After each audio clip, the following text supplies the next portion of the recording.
Basically a corrupt job patronage scheme. More important to me is China joins the World Trade Organization, imports rule sets it cannot create indigenously. Last year, the biggest initial public offering in the world, China life insurance. What did that do? Created a flood of money into China life insurance. People started asking questions. Scandals erupted over accounting practices. Changes to the stock markets in Shanghai ensued.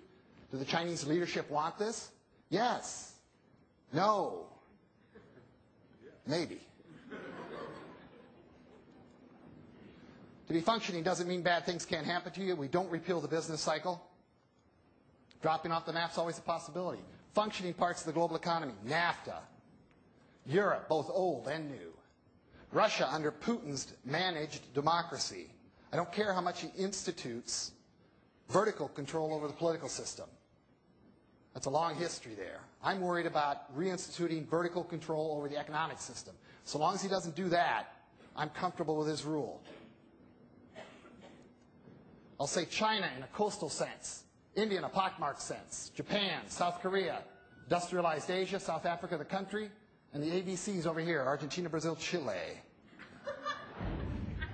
Put a circle around that. I call it the functioning core of globalization. A little over 4 billion out of a global population of 6.3. So when people try to sell you that garbage about the world going to hell in a handbasket, perpetual war, global cop, I'd like to point out 2/3 of the world seems to function just fine without U.S. military interventions. 2/3 of the world. Now I'm going to show you the mess in the middle. This is a natural demand pattern for the exporting of U.S. securities since the Soviets go away. Almost 150 cases since the end of the Cold War. Now I'm going to show you something very simple here. I'm going to draw a line around it. I realize I trapped some very globalizing societies inside that red blob, like in Israel, like a Singapore. But I briefed the Israelis, I briefed the Singaporeans, and they say, you know what? We know exactly what neighborhood we live in. That's why we like you as a friend. And I'm leaving the tailbone of the Cold War, Kim Jong-il, outside that red blob in an otherwise stable Northeast Asia. I call this globalization's non-integrating gap. It's its bald spot, its ozone hole. No matter how you measure connectivity, it's thinner in the red. People movement, idea movement, goods movement, services movement, fiber optic cable laid. No matter how you measure it, it's thicker in the blue than it is in the red. So if you're fighting against the content flows associated with globalization, it's a little too much for your traditional society. You'd like to slow it down, maybe keep it out altogether. Or you don't have the robust legal rule sets designed to attract the foreign direct investment that leads to serious integration, or what we call outsourcing. You're 95% of the security situation for the United States since the end of the Cold War. There's your market. George Bush asks on September 12, 2001, are you with us or against us? We seem surprised that a lot of the countries we've been planning war against for decades say they're with us. Should we have been? No. It's not a matter of choice. It's a matter of where they are in history. China's not interested in going back to the 7th century. Been there, done that. Here's the problem for the Bush administration. They have enunciated new security strategies, which seem like reversals of long-held, cherished ideals that got us through the Cold War safely. Scariest one, preemption. Here's my point. You got to distinguish between the very secure rule sets in security that define membership in the core and the lack of one inside the gap. This is still the world of mutual assured destruction and deterrence in the blue. Isn't it amazing that we don't talk about strategic arms limitation treaties with anybody inside the core? Nobody. And that was only the dominant security agenda for the last 25 years of the Cold War. Nobody even talks about the fact that we don't even talk about it anymore. I spent 10 years in college getting ready for my brilliant career as an arms control negotiator, only to be abandoned by history.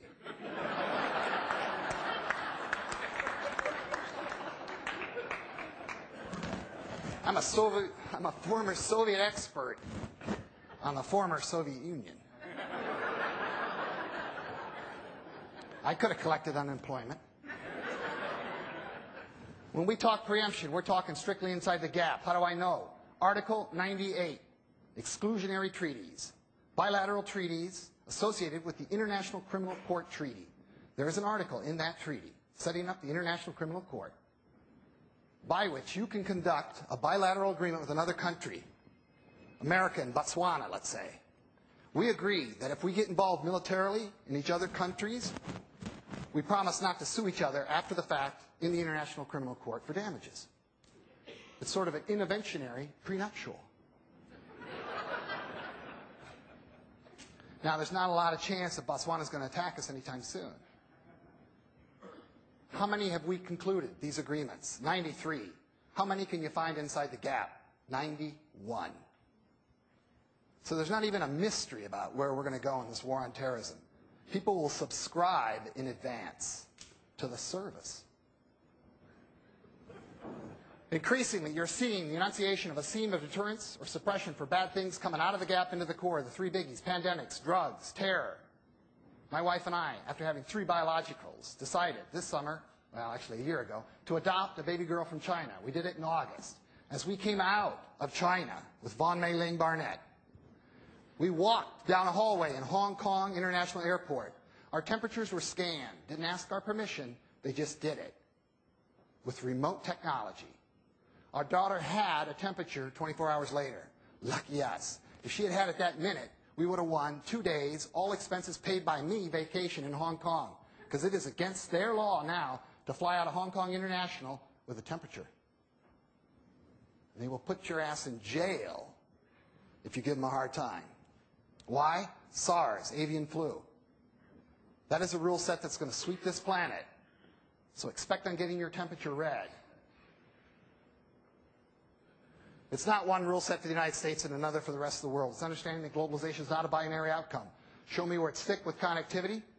I will show you countries living in peace, integrating their economies.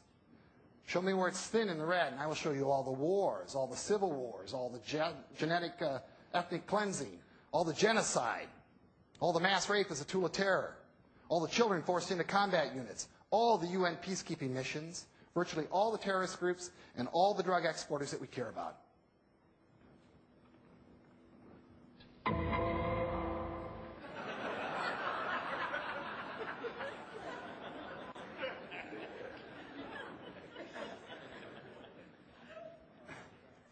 How much we got to change. Here's my favorite bonehead concept from the late 1990s in the Pentagon.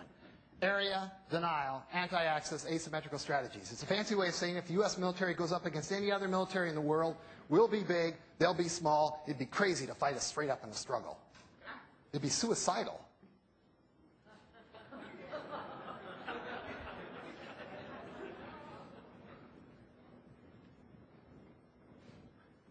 But we don't say that to Congress because they know what you're talking about.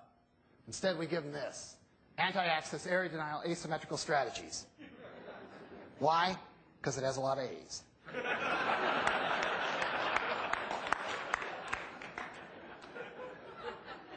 Here's the theory. And I'm not talking about insurgencies here. I'm talking military on military. Because remember, Saddam's army didn't even fight us. They ran off the field. That's what gets you a catastrophic success.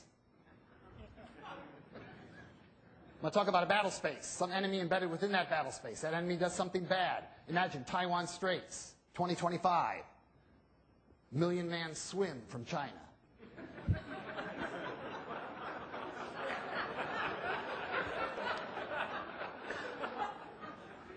As soon as that happens, the U.S. seeks to access that battle space. They're going to throw up area denial, anti-access asymmetrical strategies, a banana peel on the tarmac, Trojan horses in our computer networks, all our Achilles heels revealed overnight.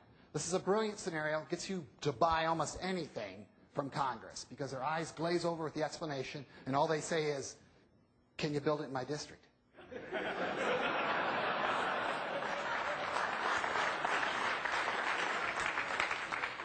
This is largely a geographic definition, focuses almost exclusively on the start of the conflict. Here's the problem with what we've been buying for the last 10 to 15 years.